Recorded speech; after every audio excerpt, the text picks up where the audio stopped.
If the Texans want me, though, they got me. I'm right here. You don't have to go far. Paul Smith, the quarterback, hands it off to Thomas Brown. The former Georgia Bulldog is tackled by Jesse Nading of Colorado State after a gain of a couple. As Thomas Brown has been impressive in fits and starts. Yeah, so far. I was just going to say, it's been a little while because it seems like the West has dominated in terms of time of possession, holding on to the football. But Thomas Brown, earlier in this game, it seemed like he was just getting into a rhythm, and they had to punt the ball away.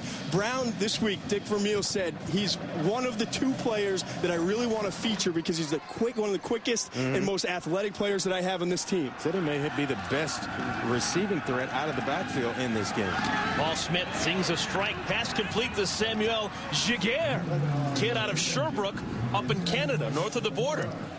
And you know what I like about Brown, too, is he lost his starting job to Noshawn Moreno when he came back from the injury, never complained about it, never stopped working, and it's paying off this week and in this game. He's small, but he is a tough runner with great vision and instincts.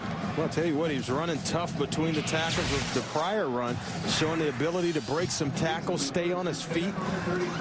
You got to like the production in this game. 8 carries, 37 yards. They fake it to him. Paul Smith wants a bunch. Throws a line drive, and it is caught by Paul Hubbard. Does he stay in bounds? This is his 16th game of the year.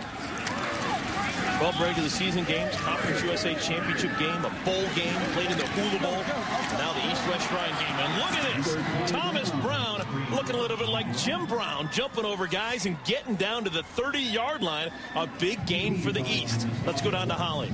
Well, guys, Thomas Brown is a great story. He is just a very small, diminutive guy, about 5'9", but he is pound for pound the strongest player who's ever played at Georgia. He's a legend in the weight room. He set almost every school record in the weight room for that program.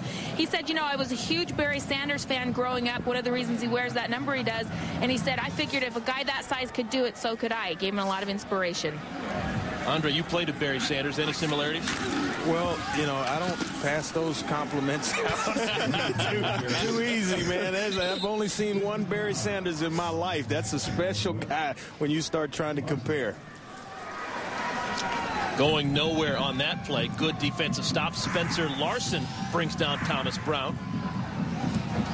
And the thing with Brown is you're not going to get a featured back. He's not going to be 25, 30 carries at the next level. He wasn't even that in college. But you get a lot of different aspects out of him. And that's what, when you start filling out your roster in the NFL, he catches the ball. He's going to be a complement, change of pace runner. He's going to not only return kicks, but also cover kicks. And so he can do a lot of different things. That's why I think he goes in the middle rounds.